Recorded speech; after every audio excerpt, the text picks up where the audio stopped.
శ్రీ గురుభ్యో నమః. వ్యాస విరచిత శ్రీమన్ మహాభారతంలో ఆది పర్వంలో మనం 207వ అధ్యాయం చెప్పుకుంటాం.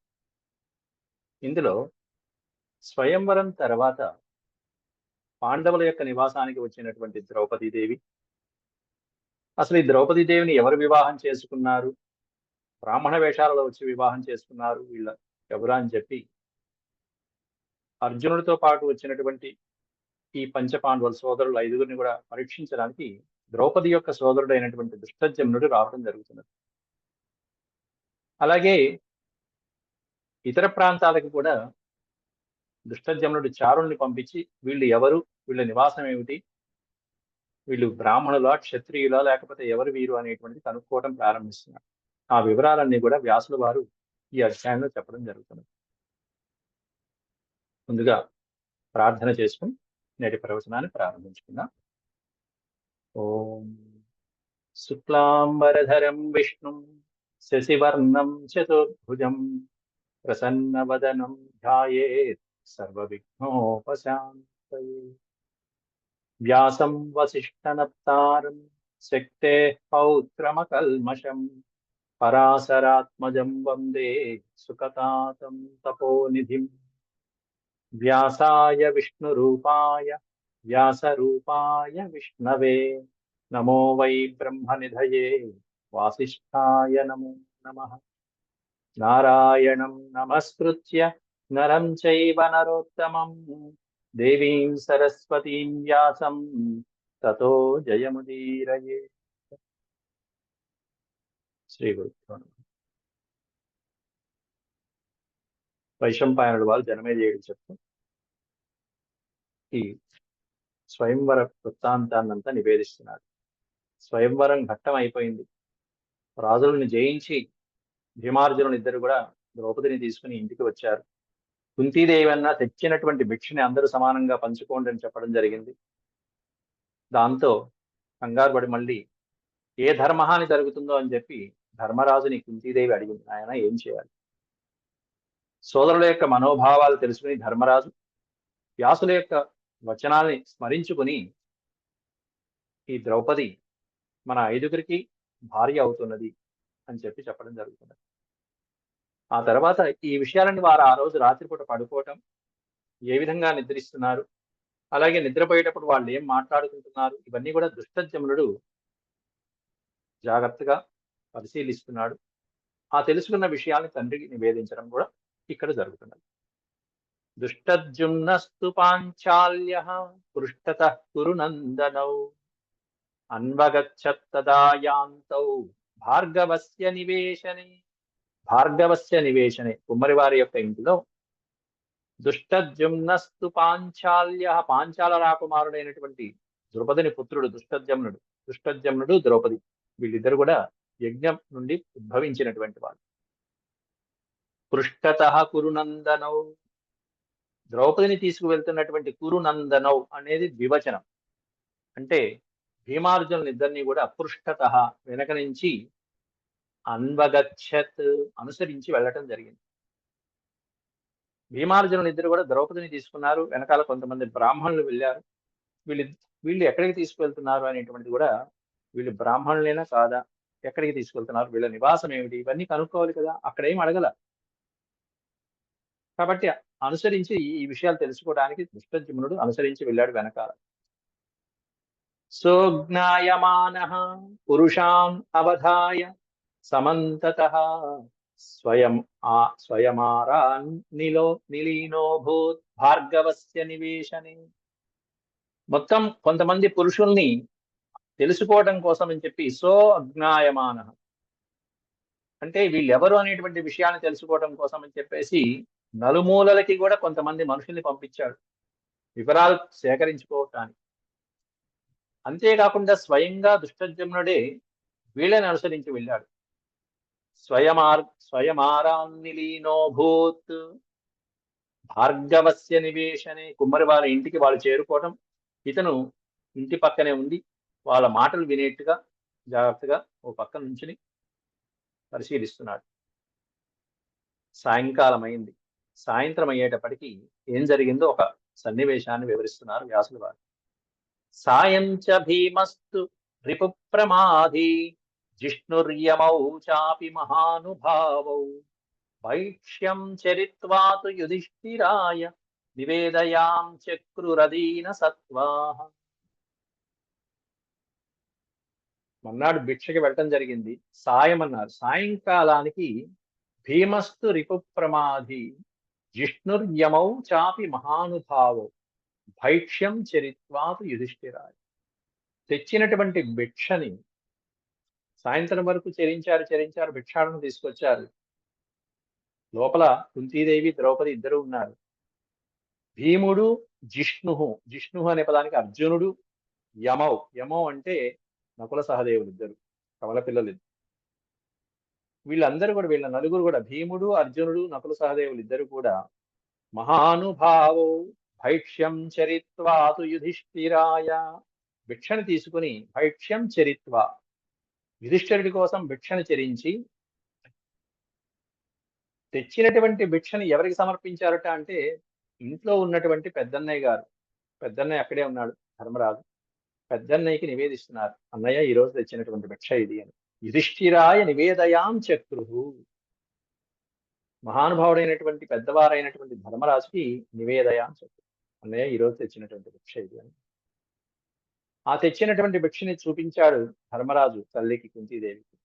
కుంతీదేవి ఇంట్లో ఇప్పటిదాకా కుంతీదేవి పెద్దరికంగా వ్యవహరించుకుంటూ వచ్చింది. ఇప్పుడు కోడలు కూడా వచ్చింది కాబట్టి వచ్చినటువంటి ఆ పదార్థాన్ని, ద్రవ్యాన్ని ఎలా వినియోగించాలనేది కుంతీదేవి కోడలికి చెప్తున్నది ఇక్కడ. తతస్తు కుంతీ ద్రుపదాత్మజాం, ద్రుపదా ప్లస్ ఆత్మజాం, ద్రుపదుని యొక్క ఆత్మతో సమానంగా పుట్టినటువంటి కూతుర్ని ద్రుపదాత్మజాం అంటారు. అంటే ద్రౌపదీదేవి, కోడలైనటువంటి ద్రౌపదీదేవికి వ్యాసుల వారు అనేక రకాలుగా ప్రయోగిస్తూ ఉంటారు. అవన్నీ మనం చూసుకుంటుంటారు. తతస్తు కుంతీ ద్రుపదాత్మజాం తాం ఉవాచ కాలే వచనం వదాన్య, చక్కటి వచనాలని, గౌరవించదగినటువంటి ఆ కుంతీదేవి ఏ సమయంలో ఎలా చెప్పాలో అలా ఉవాచ కాలే, తగిన సమయానికి ఈ విధంగా చెప్తుంది ద్రౌపదికి. తతో ఏమని చెప్తుందిట, ముందు ఈ తెచ్చినటువంటి భిక్షని వాళ్ళు ఎలా వినియోగిస్తున్నారు అనేటువంటి వివరం ఇస్తున్నారు ఇక్కడ వ్యాసుల వారు. భిక్ష తేగానే ఇంట్లో అందరం కూర్చొని తినేయటం కాదు అక్కడ. సభ్యతా సంస్కారము, గృహస్థుడు అయినటువంటి వాడు ఏం చేయాలి అనేటువంటిది. తతో అగ్రమాదాయ కురుష్వ భద్రే బలిం చ విప్రాయ చ దేహి భిక్షాం. భద్రే, ఓ అమ్మాయి, శుభకరమైనటువంటి కోడల. తతో అగ్రమాదాయ కురుష్వ బలిం చ విప్రాయ, ముందు తెచ్చినటువంటి ఆ పదార్థాన్ని, అగ్రమాదాయ నీ ముందు వచ్చినటువంటి ఆ భిక్షా పదార్థాన్ని, బలించ దేవతలకి ఇవ్వవలసినటువంటి పదార్థం, నైవేద్య పదార్థాలు ఏవైతే పెట్టాలి ముందు దేవతలకి సమర్పించాలి. ఆ తర్వాత విప్రాయ, బ్రాహ్మణోత్తముల్ని ఎవరైతే ఉన్నారో, మనల్ని ఆశ్రయించుకుని వచ్చినటువంటి బ్రాహ్మణులు కానీ, లేకపోతే ఆ రోజు మనకి అతిథిగా వచ్చినటువంటి బ్రాహ్మణోత్తములకి ఆ భిక్షని నివేదించు. అదంతా ఆ వివరాలు చెప్తున్నది ఇక్కడ కుంతీదేవి. ఏ చాన్నమిచ్చంతి దదస్వతేభ్యః, దేవతలకి బ్రాహ్మణోత్తములకి పెట్టిన తర్వాత ఏం చేయాలి?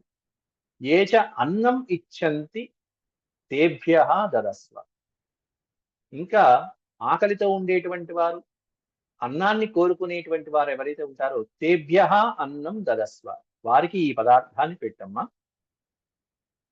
పరిశ్రితాయే పరితో మనుష్యాః, అంతేకాకుండా ముందు దేవతలకి బ్రాహ్మణులకి, ఆ తర్వాత ఆకలితో వచ్చినటువంటి అతిథులకి పెట్టిన తర్వాత మనల్ని ఆశ్రయించి మన కింద పనిచేసేటువంటి పరిశ్రితాః, కష్టజీవులు ఎవరైతే ఉంటారో, కష్టించి పనిచేసేటువంటి పరిచారకులు ఎవరైతే ఉంటారో, పరితః అంటే మన చుట్టూత ఉండే మనుష్యులు ఎవరైతే ఉంటారో వాళ్ళకి పెట్టు.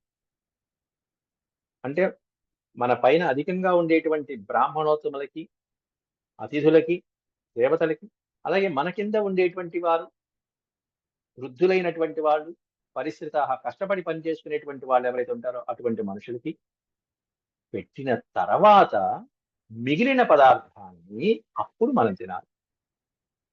అంటే తెచ్చినటువంటి పదార్థాన్ని గృహస్థులైనటువంటి వాడు ఎలా వినియోగించాలనేటువంటి వరుస క్రమాన్ని శాస్త్రక్రమాన్ని చెప్తున్నారు. తతశ్చ ఆ తర్వాత శేషం మిగిలిన పదార్థం ఏదైతే ఉంటుందో ప్రవిభజ్య శీఘ్రం అర్థం చతుర్నాం మమ చాత్మనశ్చ ఆ మిగిలినటువంటి పదార్థాన్ని శేష పదార్థాన్ని ఆరుగురు కాదు 7గురికి విభజించు. పంచపాండవులు 5గురు, కుంతీదేవి 6, ఇన్నాళ్ళు 6, 6గురికి ఇప్పటిదాకా. ఇప్పుడు ద్రౌపదీదేవి కూడా చేరింది కాబట్టి 7 భాగాలుగా విభజించారు. విభజ్య అంటే విభజించడం. శీఘ్రం తొందరగా విభజించమ్మా, ఆ తెచ్చినటువంటి పదార్థాన్ని మిగిలిన పదార్థాన్ని విభజించు. అయితే ఆ పదార్థాన్ని కూడా ఎలా విభజించాలి, 7 భాగాలుగా విభజించేటువంటి పద్ధతి కూడా ఎంత చక్కగా చెప్తుందంటే అర్ధం ముందు సొగ భాగం ఓ పక్కన పెట్టేసి అది భీమసేనుడికి పెట్టవలసిన పదార్థం. అర్ధం చతుర్నాం తర్వాత 4 సోదరులకి 4 భాగాలు. తర్వాత మమ నాకు పెట్టు, కుంతీదేవి చెప్తున్నటువంటి మాట. తర్వాత మమచ ఆత్మనశ్చ, తర్వాత నీకు నాకు కలిపి మొత్తం 7. ఈ విధంగా చెప్తే ఆ అర్ధ భాగం పక్కన పెట్టమన్నటువంటిది ఎలా ఎవరికి పెట్టాలో వివరం ఇస్తున్నది కింద కుంతీదేవి. అర్ధం తు భీమాయ చ దేహి భద్రే య ఏష నాగర్షభతుల్య రూప గౌరో యువా సంహననోపపన్న ఏషో హి వీరో బహుభుక్ సదైవ. పాండవుల 5గురిలో కూడా బహుభుక్ ఎక్కువగా తినేటువంటి వాడు ఎవరయ్యా అంటే అర్ధ భాగం భీమసేనుడికి పెట్టమని చెప్తుంది కుంతీదేవి. భద్రే ఓ అమ్మాయి ద్రౌపది, అర్ధం తు భీమాయ చ దేహి, దేహి అంటే ప్రదేహి ఇవ్వు. తెచ్చినటువంటి ఆ భిక్షాన్నంలో పైన పెట్టినటువంటి వాళ్ళు దేవతలు గాని బ్రాహ్మణులు గాని అతిథులు గాని పరిచారకులు గాని వాళ్ళకి పెట్టిగా మిగిలిన దాన్ని పదార్థాన్ని 7 భాగాలు చేయగా స్వగభాగం ముందు స్వగభాగం పక్కన భీమసేనుడికి పెట్టేయాలి. ఎందుకంటే య ఏష 3 పాదాలలో ఎందుకు కారణం చెప్తున్నది అక్కడ. ఎందుకంటే ఆ భీమసేనుడికి అర్ధ భాగాన్ని ఎందుకు పెట్టాలంటే ఏష నాగర్షభతుల్య రూప, నాగ ఋషభ భయంకరమైనటువంటి సర్పాలైనటువంటి ఆదిశేషుడు, వాసుకి, కర్కోటకుడు, తక్షకుడు మొదలైనటువంటి నాగములు, అలాగే అద్భుతమైనటువంటి ఐరావతం మొదలైనటువంటి దిగ్గజాలు ఎంత బలమైనటువంటివో అటువంటి బలం కలిగినటువంటి వాడు, 10,000 ఏనుగుల బలం కలిగినటువంటి వాడు. నాగ ఋషభ తుల్య రూప. గౌరో యువ తెల్లగా ఉన్నాడే, యువకుల్లా ఉన్నాడు చూసావా. సంహననోపపన్న ఎంతమందినైనా సంహరించగలిగినటువంటి గొప్ప వీరుడైనటువంటి వాడు. ఏష వీర బహుభుక్ సదైవ ఎక్కువగా తింటాడమ్మా వీడు కాస్త, కాబట్టి వాడికి కాస్త అర్ధభాగం పక్కన పెట్టేసి మిగతా అర్ధభాగం మనం పంచుకుందాం. మిగతా అర్ధభాగం 4 సోదరులు కుంతీదేవి ద్రౌపదీదేవి 6 పంచుకోవాలి. సా హృష్ట రూపైవతు రాజపుత్రి తస్యావచ సాధ్వ విశంకమాన. కుంతీదేవి అత్తగారు చెప్పినటువంటి మాటని సాధు అవిశంకమాన ఎటువంటి అనుమానము లేకుండా, ఎటువంటి శంక విశంక ఎటువంటి అనుమానము లేకుండా ఆవిడ యొక్క వచనాలని, అత్తగారి యొక్క వచనాల్ని ఆ రాజపుత్రి అయినటువంటి ద్రౌపదీదేవి ఆనందంతో సంతోషంతో వడ్డించింది ఆ పదార్థాలని. అత్తగారు చెప్పినటువంటి విధంగా యథావదుక్తం ప్రచకార సాధ్వీ తేజాపి సర్వే భుభుజుస్తదన్నం. తెచ్చినటువంటి ఆ భిక్షాన్నాన్ని యథావత్ ఉక్తం కుంతీదేవి చెప్పినట్టుగా ప్రచకార సాధ్వి, చకార అంటే చేశాను, చక్కగా భాగాలు చేసి అందరికీ పెట్టి తర్వాత వాళ్ళు సర్వే భుభుజుడు వాళ్ళందరూ కూడా తిన్నారు. ఇదేమిటి భిక్షాన్నం నేను తింటాం ఏమిటి అన్నారు. ఆవిడ రాకుమార్తె అయినప్పటికీ కూడా భిక్షాన్నం నేను తింటాం ఏమిటి, నేను ఎక్కడ పుట్టారనుకున్నారు ఏమిటి అనుకున్నారని కూడా అన్నారు. పైగా ఇంతేనా నాకింతేనా అని కూడా కాదు, అందరికీ పెట్టిన తర్వాత నాకింతేనా మిగిలిందని కూడా కాదు. తెచ్చిందే భిక్షాన్నము. ఆ తెచ్చినటువంటి భిక్షాన్నాన్ని కూడా ఎంత మందికి పెట్టి మనం తినాలో ఆలోచించుకోండి.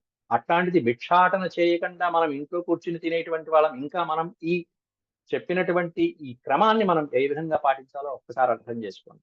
ఇది శాస్త్రబద్ధంగా గృహస్థుడు ఆచరించవలసినటువంటి క్రమం. రోజు భుజించవలసిన సమయంలో అతిథులు ఎవరన్నా వస్తారా, దేవతలకి నివేదన పెట్టామా లేదా, ఇవన్నీ మనం చూసుకుంటూ గృహస్థుడైనటువంటి వాడు గృహస్థు ధర్మాన్ని పాటించాడు. భిక్షాటన తెచ్చిన పదార్థాన్నే వాళ్ళు ఆ విధంగా పాండవులు చక్కగా ఆ విధంగా చేశారంటే అది ఎంతైనా రానివ్వండి. ఒకసారి గుప్పెడే రావచ్చు. ఆ గుప్పెడు పదార్థంలో ఉన్నంతలో పెట్టడం. ఒక్కోసారి ఎక్కువ రావచ్చు. అలా జీవించారు వాళ్ళు. పాండవులు అన్ని సుఖాలు అనుభవించాల. ఎన్నో కష్టాలు అనుభవించినటువంటి గాథగా పాండవుల యొక్క గాథ మనం తెలుసుకోవాలి. అలాగే కుశై కుశైస్తు భూమౌ శయనం చకార మాద్రీపుత్ర సహదేవస్తపస్వీ. కుశైస్తు భూమౌ శయనం చకార. ఆ తర్వాత వాళ్ళు ఏం చేశారు అంటే శయనం చకార, నిద్రపోయారట. ఎక్కడంటే భూమౌ, నేల మీద కుశలు పరుచుకున్నారు. దర్భలు కుశలు ఏవైతే ఉంటాయో ఆ దర్భలతో చేసినటువంటి చాప పరుచుకొని భూమి మీద అలాగే నేల మీద పడుకున్నారట. అలా దర్భల్ని పరిచి చక్కగా ఆ శయనాలన్నీ కూడా ఏర్పాటు చేసినటువంటి వాడెవరై అంటే మాద్రీపుత్ర సహదేవ తపస్వి చిన్నవాడు మంచివాడైనటువంటి ఆ సహదేవుడు, మాద్రీపుత్రుడైనటువంటి సహదేవుడు భూమి మీద చక్కగా భోజనం అయిపోయిన తర్వాత సాయంత్రం వేళ శయనాలని కుశలని ఏర్పాటు చేశాడు. అధాత్మకీయాన్యజినాని సర్వే సంస్థీర్య వీరాః సుపురు సుషుపుర్ ధరణ్యాం. సుషుపుః ధరణ్యాం, ధరణి ఆ భూమి మీదే వీరులైనటువంటి వీళ్ళందరూ కూడా ఆ పరుచుకున్నటువంటి చక్కగా పరిచినటువంటి ఆ శయనాగారాల మీద అధ అధ ఆత్మకీయాన్యజినాని సర్వే. ఆత్మకీయాని వాళ్ళకి ఏర్పాటు చేసినటువంటి వాళ్ళ గర్భశయ్యల మీద హాయిగా శయనించారు. రాత్రిపూట నిద్రాణం అవటానికి సిద్ధమయ్యారు. ఇవన్నీ కూడా పక్కన ఉన్నటువంటి ద్రుపద కుమారుడైనటువంటి దుష్టజమ్నుడు పరిశీలిస్తున్నాడు ఇంటి బయట నుంచే. అయితే ఎలా నిద్రపోయారు, ఆ క్రమాన్ని కూడా ఏ వరుసలో నిద్రపోయారు అనేది కూడా ఇక్కడ ఇంకొక శ్లోకంలో వివరమిస్తున్నారు వ్యాసుల వారు. అగస్త్యకాంతామభితో దిశంతు. దక్షిణ దిశని అగస్త్యకాంతామభితో దిశంతు అని వివరిస్తున్నారు. అగస్త్యుడు ఉత్తర దిక్కు నుండి ఎదురుకుండా ఉన్నటువంటి దక్షిణ దిక్కుకు వచ్చారు. అగస్త్యుడు దక్షిణ దిక్కుల్లోకి వచ్చి ప్రసిద్ధిగా వింధ్య పర్వతాల యొక్క గర్వాన్ని అణిచివేసినటువంటి వాడు అగస్త్యుడు. అట్లాంటి అగస్త్యకాంతామభితో దిశంతు, అటువంటి దక్షిణ దిక్కుకి తలపెట్టుకుని శిరాంసి తేషాం కురుసత్తమానం. కురుసత్తములైనటువంటి పంచపాండవుల ఐదుగురు కూడా దక్షిణ దిక్కుకి శిరస్సును పెట్టుకుని పడుకున్నారు. ఉత్తరాన శిరస్సు పెట్టుకోకూడదు, దక్షిణం వైపు శిరస్సు ఉండాలి పడుకునేటప్పుడు. అయితే వీళ్ళ శిరస్సులు ఎటు పక్కనైతే పెట్టారో అక్కడ కుంతి పురస్తాత్తు బభూవ తేషాం. కుంతీదేవి వీళ్ళకి శిరోభాగాలు ఈవిడ పడుకుని ఉంటే వీళ్ళ యొక్క పాదాల భాగంలో పాదాంతరే చాద బభూవ కృష్ణ. పాదాల భాగంలోనే ఉన్న కృష్ణ ద్రౌపది పడుకుంది మొదట. అసేత భూమౌ సహ పాండుపుత్రై పాదోపధానీవ కృతా కుశేషు. అలా పాండుపుత్రులకి పాదాల భాగంలో పడుకుని కుశల దర్భల మీద అలా పడుకుని ఉన్నప్పటికీ కూడా ద్రౌపదీదేవి నత్ర దుఃఖం మనసాపి తస్య నావమేనే గురుపుంగవాంస్తాన్. గురుపుంగవులకి ఆ విధంగా పాదాల దగ్గర నేల మీద ఆ విధంగా దర్భల యొక్క శయ్య మీద పడుకున్నప్పటికీ కూడా తత్ర న దుఃఖం మనసాపి తస్య అంటే ఆవిడ ద్రౌపదీదేవికి మనసులో కొంచెం కూడా ఏమాత్రము దుఃఖం కలగలేదు. నచ అవమాని, అలా పడుకోవటానికి అవమానము పొందలేదు. ఇన్నాళ్ళు అంతఃపురాలలో అనేకమైనటువంటి సుఖాలని పొందినటువంటి రాకుమార్తె ఒక్కసారిగా ఈ విధంగా కటిక నేల మీద భిక్షాన్నాన్ని తిని ఈ విధంగా పడుకోవడానికి ఇష్టపడుతుందా, అలవాటు పడుతుందా? ఇట్లాంటివన్నీ మనం గ్రహించవలసినటువంటి. కొంతకాలం కష్టం, కొంతకాలం సుఖం. కష్టం, నష్టం, సుఖం ఇట్లాంటివన్నీ లాభ నష్టాలన్నీ ఉంటూనే ఉంటాయి. ద్వంద్వాలు అనేటివి ఉంటూ ఉంటాయి. మహానుభావులైనటువంటి వాళ్ళని ద్వంద్వాలని సమానంగా చూస్తారనేది మనం తెలుసుకుంటూ ఉండాలి. తే తత్ర శూరాః కథయాం బభూవు. అయితే నిద్రపోయిన తర్వాత వీళ్ళు ఏం చేస్తున్నారయ్యా అంటే తే తత్ర శూరాః, తే శూరాః, నిద్రిస్తున్నటువంటి ఆ పంచపాండవుల ఐదుగురు కూడా కథయాం బభూవు, అనేకమైనటువంటి కబుర్లు చెప్పుకుంటున్నారట.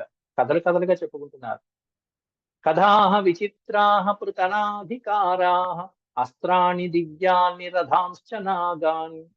ఈ చెప్పుకునేటువంటి మాటలు ఎట్లాంటి మాటలు అయ్యా అంటే అనేకమైనటువంటి దివ్యమైనటువంటి అస్త్రాలు, వారుణాస్త్రం, ఆగ్నేయాస్త్రం మొదలైనటువంటి అస్త్రాలు, అలాగే నిన్న స్వయంవరంలో చేసినటువంటి అద్భుతమైనటువంటి ప్రయోగించిన అస్త్రాలు, రాజులు ఎవరెవరు ఏం ప్రయోగించారు, రథాలు ఎలా ఉన్నాయి, అలాగే అశ్వాలు, రథబలాలు, అలాగే గజబలం మొదలైనటువంటి నాగాం అంటే గజబలం, ఇలాంటి వాటి గురించి, చతుర్విధమైనటువంటి బలాల గురించి, దివ్యమైన అస్త్రాల గురించి, ఖడ్గాంగదాశ్చాపి పరశ్వధాంశ్చ, ఖడ్గాలు, గదలు, పరశు, గంటకొడ్డలు, ఇట్లాంటి ఆయుధాల గురించి వీళ్ళ చర్చ సాగుతుంది.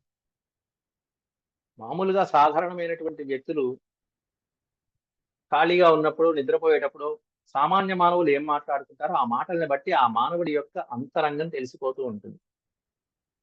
వాళ్ళ మాటలను బట్టి వాళ్ళ యొక్క స్థాయి ఎట్లాంటిది అనేది తెలిసిపోతుంది.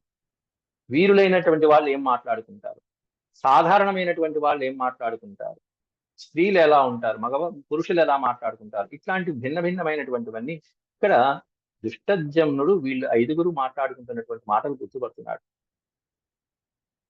బ్రాహ్మణులైనటువంటి వాళ్ళు అస్త్రాల గురించి మాట్లాడుకుంటారు. ఆ బ్రాహ్మణ వేషాల్లో ఉన్నారు. వాళ్ళు ఎంతసేపు బ్రాహ్మణులు అయితే, నిజంగా బ్రాహ్మణులు అయితే యజ్ఞయాగాల గురించి మాట్లాడుకోవాలి కదా, అవునా కాదు? కాబట్టి ఏ రాజసూయ యాగం ఇలా చేయాలి, లేకపోతే అశ్వమేధ యాగం ఇట్లా ఉంటూ ఉంటుంది, దీని విధి విధానాలు ఇలా ఉంటాయి, లేకపోతే చక్కటి ఇష్టులు ఎలా చేయాలి, చాతుర్మాస్యేష్టి ఎలా ఉంటుంది, ఇట్లాంటివన్నీ మాట్లాడుకోవాలి. బ్రహ్మగారు ఎలా ఉంటారు, ఈ మంత్రాలు ఏమిటి, ఆ మంత్రాలు ఏమిటి, ఇవి కాకుండా క్షత్రియులు ఏం మాట్లాడుకుంటారు, వీరులైనటువంటి వాళ్ళు, క్షత్రియులైనటువంటి వాళ్ళు ఇదిగో ఇట్లాంటి అస్త్రాల గురించి, అశ్వాల గురించి, రథాల గురించి, ఆయుధాల గురించి మాట్లాడుకుంటారు వీరులైనటువంటి వాళ్ళు. ఇట్లా ఎవరి స్థాయిని బట్టి వాళ్ళు మాట్లాడుకుంటూ ఉంటారు, చర్చలు సాగుతూ ఉంటాయి. ఇది గమనించాడు దుష్టద్యుమ్నుడు. పరమానంద భరితుడైపోతున్నాడు. అంటే వీళ్ళు బ్రాహ్మణులు కాదు అనేది ఒక రకంగా వీళ్ళ మాటలను బట్టి తెలిసిపోతుంది. దీన్ని బట్టి తర్వాత ఒక అద్భుతమైనటువంటి పరీక్ష కూడా పెడతారు దుష్టద్యుమ్నుడు. అది తర్వాత అధ్యాయంలో మనం తెలుసుకుంటాం.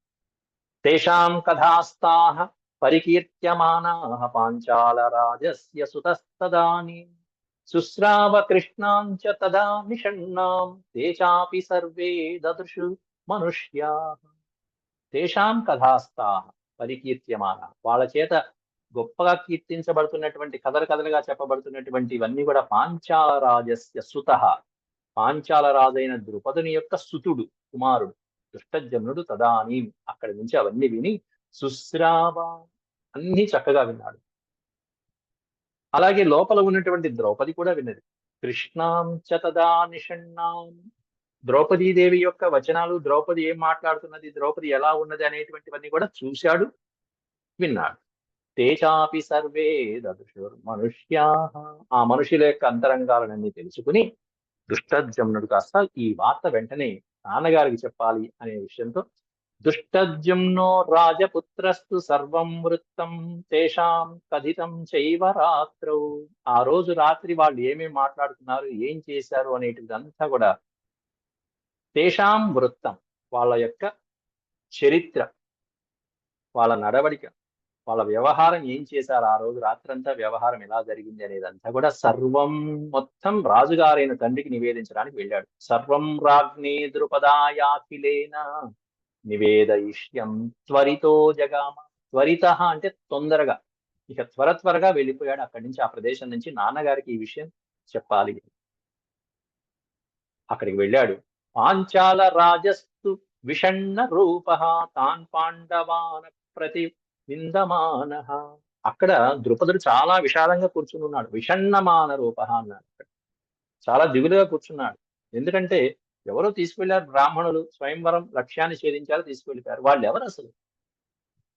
బ్రాహ్మణులేనా నిజంగా, లేకపోతే ఇంకో రకరకాలైనటువంటి బ్రాహ్మణ వేషాల్లో వచ్చినటువంటి వాళ్ళ ఎవరైనా? ఆ వివరాలేమి తెలియక చాలా అయోమయంలో ఉన్నాడు తండ్రి. పాండవులు అర్జునుడు వివాహం చేసుకుంటాడు కదా అని చెప్పి స్వయంవరం ప్రకటించాడు, కానీ వీళ్ళు అర్జునుడో కాదో తెలియట్లేదు. ఇంతలో దుష్టజమ్నుడు వచ్చాడు. దుష్టజమ్నం పర్యపృచ్చన్ మహాత్మా క్వసాగతాకేన నీతాచ కృష్ణ, కనిపించినటువంటి ఆ దుష్టజమ్నుడు వెంటనే పట్టుకుని పర్యపృచ్చన్, హడావిడిగా అడిగాడు మహానుభావుడైన తండ్రి.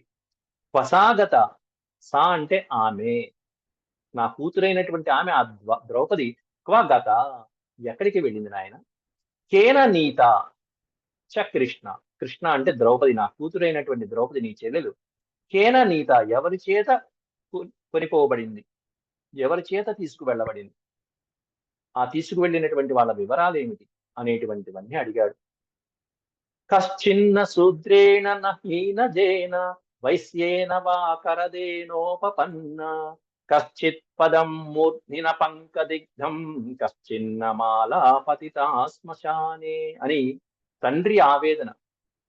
కూతురిని అత్తవారింటికి పంపించే సమయంలో గాని, లేకపోతే ఏ కూతురైనా సరే తెలియనటువంటి వారిని వివాహం చేసుకున్నప్పుడు ఒక తండ్రి పడే సాధారణమైనటువంటి మానసిక స్థితి ఇక్కడ వర్ణిస్తున్నారు. కూతురు ఎవరినో వివాహం చేసుకుంది స్వయంవరంలో, అతని వివరాలు తెలియదు. వెనకాల 7 తరాలు చూడాలి, ఇటు 7 తరాలు చూడాలంటారు. ఏ తరం చూడాల, అసలు పెళ్లి కొడుకు ఎట్లాంటి వాడో తెలియదు. అందువల్ల ఆ తండ్రి ఇక్కడ ఆవేదన పడుతూ ఎట్లా అడుగుతున్నాడు చూడండి. కశ్చిన్న శూద్రేణ నహీన జేన, చేసుకున్నటువంటి వాడు ఏమన్నా శూద్ర జాతికి చెందినవాడా, మనకంటే హీనుడైనటువంటి వాడా, మన స్థాయి కంటే హీనమైనటువంటి వాడా, కిందవాడా. వైశ్యేన వా కరదేనోపపన్న, కరదేనోపపన్న, కరము అంటే పన్ను, పన్నులు వసూలు చేసి ధనాన్ని ఆర్జించి అనేకమైనటువంటి వ్యాపారాన్ని వృత్తిగా చేసుకునేటువంటి వైశ్యుడేమన్నా చేసుకున్నాడో, ఎవరు చేసుకున్నారు. కశ్చిత్ పదం మూర్ధ్నిన పంకదిగ్ధం, మూర్ధ్నిన పంకదిగ్ధం, నా నెత్తిన బురద జల్లేటువంటి వాడు ఎవడైనా, హీనమైనటువంటి వాడు ఎవడైనా చేసుకున్నాడా. కశ్చిత్ పదం మూర్ధ్ని, పదం అంటే నా నెత్తిన పదాన్ని మోపేటువంటి ఎవడైనా, నా యొక్క కీర్తి ప్రతిష్టలకి భంగాన్ని కలిగించేవాడు ఎవడైనా నా నెత్తిన పాదం పెట్టడానికి ఎవడైనా చేసుకున్నాడా మా అమ్మాయిని. అలాగే ఇంత శుభకరమైనటువంటి వేళ కశ్చిన్న మాల పతితా శ్మశానే, మాల వివాహంలో వేసుకున్నటువంటి స్వయంవర మాలిక శ్మశానే కశ్చిత్ పతిత, వెళ్తున్నటువంటి దారిలో ఉన్నటువంటి శ్మశానంలో ఏమి పడిపోలేదు కదా, అది మరీ అమంగళకరం, అశుభకరమైనటువంటి. అలా ఏం జరగలేదు కదా నాయన. ఇట్లాంటి వాళ్ళు ఎవరన్నా వివాహం చేసుకున్నారా కొంపదీసు అని ఆతృతతో ఆదుర్దాగా అడిగాడు తండ్రి. కశ్చిత్ సవర్ణ ప్రవరో మనుష్య ఉద్రిక్త వర్ణోప్యుత ఏవ కశ్చిత్. సవర్ణ అంటే మన వర్ణము వాడే చేసుకున్నాడా మన అమ్మాయిని. ఏ తండ్రి అయినా కోరుకునేది ఇదేనండి. మనం ఆ మాటలు వింటుంటే మనకు ఉద్రేకం కలుగుతుందేమో కానీ, ఏ తండ్రి అయినా ఏ తల్లి అయినా కోరుకునేది సవర్ణం. అది పిల్లల బాగోగులను కూర్చునే మనం చేసుకుంటాం. కాబట్టి కశ్చిత్ సవర్ణ ప్రవర మనుష్య అంటే మన వర్ణం వాడైనటువంటి మనుషుడే అమ్మాయిని చేసుకున్నాడు కదా. ఉద్రిక్త వర్ణోప్యుత ఏవ కశ్చిత్, ఉద్రిక్త వర్ణ మంచి యవ్వనంలో ఉన్నటువంటి వాడు, క్షత్రియుడైనటువంటి వాడు, వీరుడైనటువంటి వాడు, ఉద్రిక్త వర్ణంతో ఉండేటువంటి వాడు. కశ్చిన్న వామో మమ మూర్ధ్ని పాద కృష్ణాభిమర్శేణ కృతోద్య పుత్ర, పుత్ర కృష్ణాభిమర్శేణ, కృష్ణ అభిమర్శేణ, అమ్మాయి కూతురుని కశ్చిన్న వామో మమ మూర్ధ్ని పాద, నీచుడైనటువంటి వాడెవడు, వాడు నా తల మీద మోపేటువంటి పాదం పెట్టేటువంటి వాడు కాదు కదా, సరైనటువంటి వాడే, వాడి కాళ్ళు కలిగి కన్యాదానం చేయగలిగినటువంటి వాడే తీసుకువెళ్ళాడా లేదా. అది ఎందుకంటే నా శిరసన పాదం పెట్టడం అంటే అక్కడ అర్థం మీరు ఒక్కటి గ్రహించండి. మామగారు కాళ్ళు కడిగి కన్యాదానం చేసి ఆ నీళ్లు శిరస్సును చల్లుకోవటం, అల్లుడు గారి కాళ్ళు కడుగుతాడు, అక్కడ కాళ్ళు కడిగిన తర్వాత ఆ నీళ్లు చల్లుకుంటాడు, అది కన్యాదానం ఫలితం. అంటే నీళ్లు చల్లుకోవటం అంటే ఆ పాదం నెత్తిన పెట్టినట్టే. ఇక పాదం కడిగిన నీళ్లు నెత్తిన చల్లుకున్నా పాదం నెత్తిన పెట్టిన ఒకటే. దాన్ని వ్యాసుల వారు ఇక్కడ చెప్పినటువంటి భాగం అట్లా ఉంటుంది. అంత ఘాటైన పదాన్ని రాశారు అక్కడ. కాబట్టి అట్లా ఏం జరగలేదు కదా. కృష్ణాభిమర్శేన కృతోద్యపుత్ర కశ్చిన్న తత్స్యే పరమ ప్రతీత సంయుజ్య పార్థేన నరర్షభేణ వదస్వతత్వేన మహానుభావ కోసౌ విజేత దుహితు మమాజ్య మమ దుహితు కో అసౌ విజేత దుహితిర్ మమ అజ్య. నేడు నా కూతురుని ఎవరు జయించారు. కో అసౌ విజేత, జయించుకుని తీసుకువెళ్ళినటువంటి ఆ విజేత ఎవరు. ఎందుకంటే పరమ ప్రతీతమైనటువంటి గొప్ప కీర్తి గడించినటువంటి నా కూతురు సంయుజ్య పార్థేన నరర్షభేణ, పార్థుని కోసమే జన్మించేట్టుగా నేను తపస్సు చేసి యాగం ద్వారా ఆమెను కంటం జరిగింది. పార్థుని కోసమే, పార్థుని చేత మాత్రమే వివాహం జరగాలి ఆమెకు అనేటువంటి. కాబట్టి ఆ వివరాలని వదస్వ తత్వేన మహానుభావ. నాయన దుష్టజమ్న మహానుభావ, తత్వేన వదస్వ, ఉన్నదిన్నట్టుగా సారాంశం చెప్పు నాయన. కో అసౌ విజేత, ఎవరు గెలుచుకున్నారు నా కూతుర్ని? ఆ విచిత్ర వీరుడి వంశంలో వాడేనా? అర్జునుడైనా? విచిత్ర వీర్యస్య సుతశ్చ కశ్చిత్ కురు ప్రవీరస్య ధ్రియంతి పుత్రాః.